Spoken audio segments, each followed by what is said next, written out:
everyone, welcome back to my channel. In today's video, I am bringing you an eye makeup tutorial on this look. This is basically a black smoky eye with a pop of glitter that I really love, but it's completely optional. And I decided to bring this tutorial to you guys because this was one of my most loved posts on Instagram. And to be honest, it's one of my makeup looks that I'm the most proud of. So I'm really excited about this video and I hope you are too. So if you're interested on knowing how I did this, just keep on watching. As usual, I zoomed in so that you don't miss a detail, so now let's get started. The first shade that I will be taking is from this palette. This is the Desi x Katy Friendication palette in collaboration with Dose of Colors. And the shade that I'll be picking is Necessary, which is going to be my transition shade. I will start by applying it and blending it with a regular large blending brush. This is from Morphe and it's the M573. I am bringing it until my inner corner because this is a black smoky eye, so I want to keep that depth all over the crease. I really love how applying the transition shade helps you defining so much your eye shape. And honestly, it's an excellent guide to how much space of lid you have to work with. And as usual, I am taking the transition shade until my eyebrow, but only in the first third of it. As I've told you before, I feel like this makes your lid look way bigger and overall it just makes the look way more flawless. So since this is a really dark smoky eye, even though I'm working little by little and applying little by little, you will see me building up the pigment in my eye so that the overall look looks really dark and not just the lid. As usual, I am pushing the eyeshadow towards the end of my brow just to give that wispy and sexy and extra dramatic effect.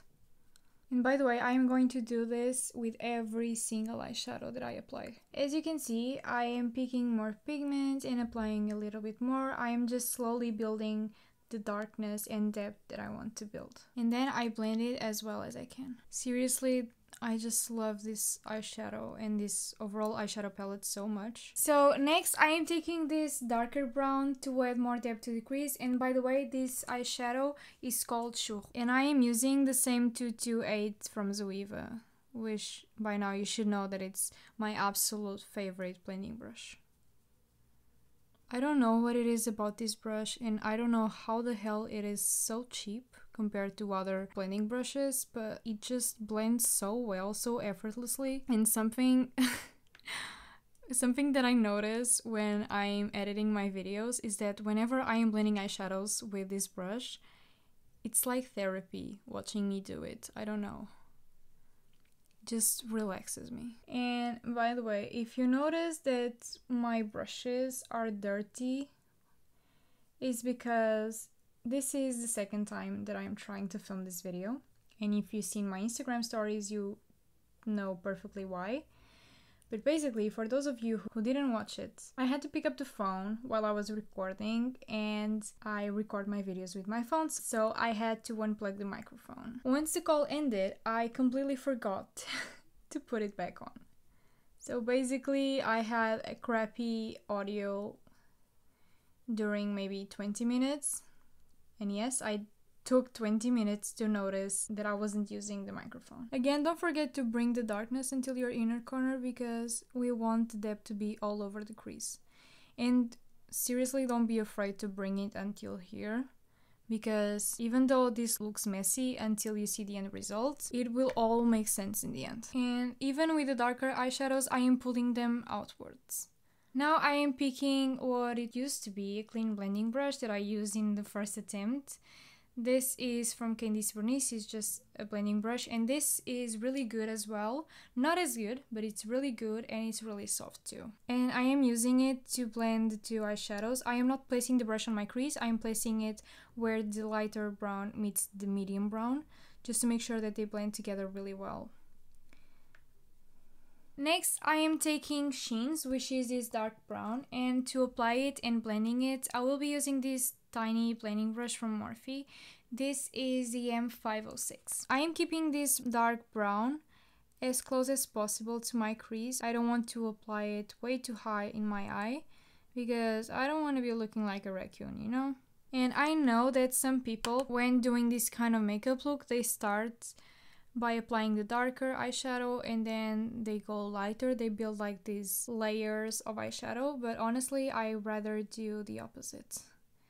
I've tried it, and in cut creases it can be good, but you know, everyone has their own technique, and as long as the end result is there, it's fine. You do whatever you feel the most comfortable with. And again, even with this dark eyeshadow, I am taking it until my inner corner.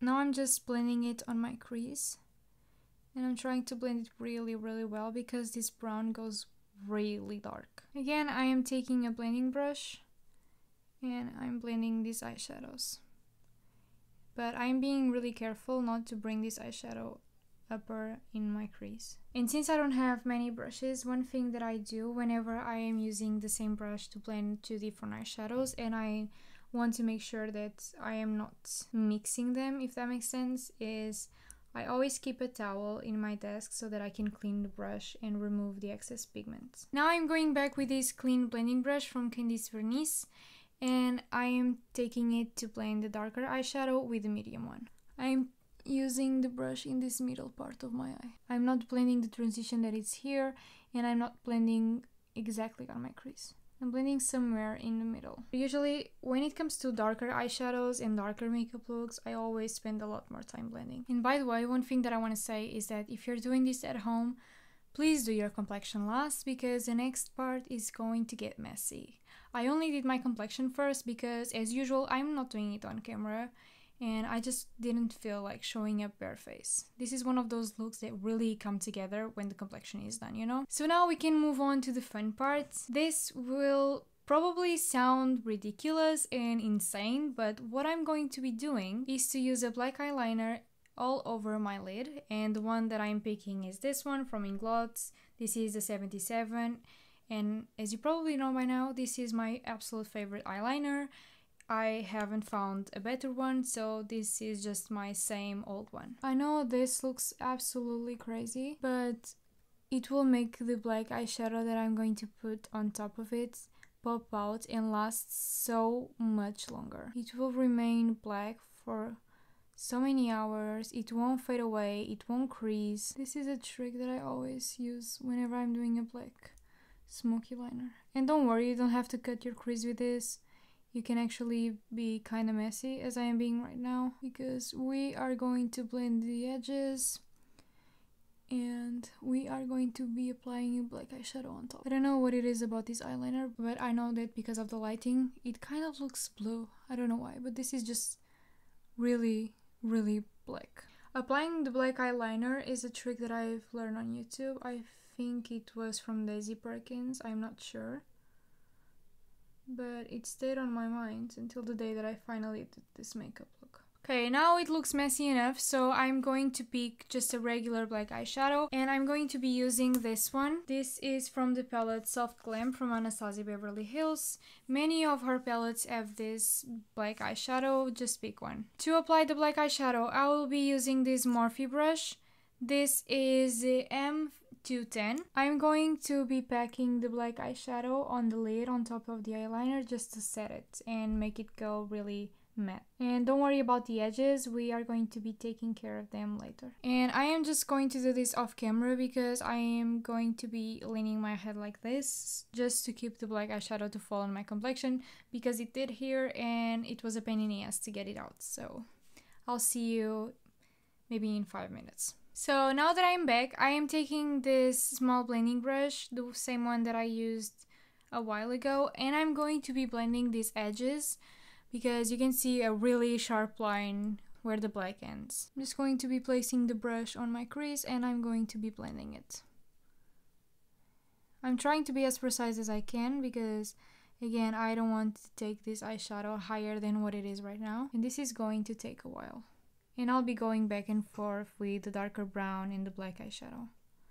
It's normal, I just want it to look perfect. I'm taking some of the black eyeshadow with this tiny blending brush, and I'll be using it just to help blending. As you can see, I didn't build enough depth in the inner corner of my eye, even though I brought the eyeshadows until here. So what I'm going to be doing is I'm going to be picking the darker brown, and I'm going to add a lot more depth in this area, and then I'm going over it with the black eyeshadow more precisely on the crease, just to blend the two things together. As you can see, adding that darker brown really made a huge difference. Everything is now starting to look put together. In this kind of looks, especially in a black smoky eye, I go back and forth so many times. Because, I don't know, it's just harder to blend the darker eyeshadows. And I'm going to be honest, even though the black eyeliner really helps the black eyeshadow pop out and not crease and last a really long time, it makes everything a little bit harder when it comes to the blending part, just because you have a cream in there that is dry and it's not going to be moving anywhere.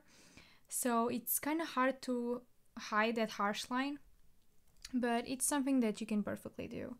Even though it gives you a lot more work, it's worth it in the end, I believe. That's why I do it like this. And this is one of those looks that you can wear matte, but when I did it for my Instagram, I put on glitter and I love the end result so much that I'm going to be using glitter on this one as well. Now again, with that clean blending brush, that it's no longer clean obviously, I just removed the extra pigments in the towel that I have on my desk.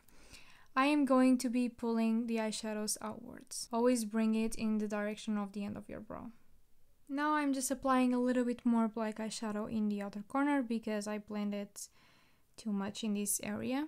And by the way, if you're having troubles blending the inner corner, circular motions really helps you keeping that precision while blending things really well. So I think that's enough blending. So now I'm going to be moving on to my lower lash line.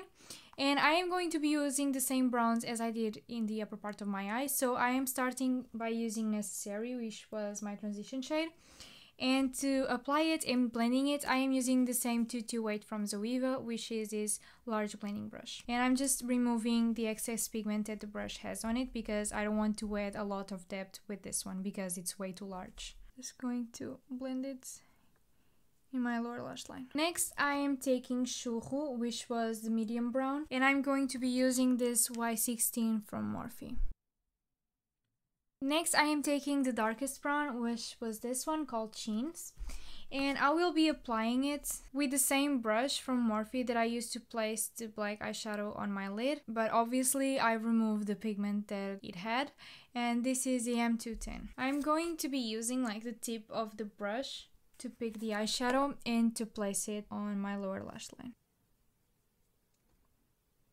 And as usual, don't forget to connect the eyeshadows in the upper part and the lower part. Now I'm just blending the eyeshadows with this tiny blending brush. Next, I am going to line my waterline, both the upper and the lower waterline, and for that I will be using this black pencil from Makeup Forever. This adds a lot more depth to the lower lash line, which we really need, and when it comes to the upper waterline, it just helps everything come together and helps making the lashes look way more full. I am sorry, but I cannot talk and do this at the same time. That is it for the pencil. Now we're moving on to the glitter, which is kind of my favorite part, I'm not gonna lie. I'll be taking this glitter from MUSA in this shade.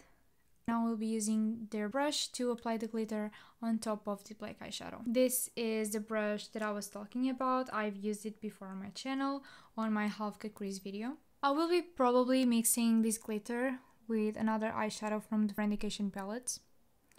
I'm not being precise at all applying the glitter just because I don't want any harsh lines. When it comes to the edges, I am taking the brush there when it has pretty much no product in it, and I'm just stepping to blend that edge. And one thing that is really important when it comes to glitter, if you don't want to get super messy, is to tap and not rub the brush. Now I am picking this shade. This is called Game Over from the Friendication palette, and I'm going to be using my finger to apply just a little bit of eyeshadow in the center of my lid. This won't do much, but it will add like a blue reflect. So that's it for the glitter. Now I'm going off camera just to apply lashes and mascara, and I will be right back. Hi, I'm back. While I was off camera, I decided to add an extra detail. Basically, I just add eyeliner in my lower waterline just because I feel like the black pencil wasn't giving it enough depth. but that was just the extra thing that I did.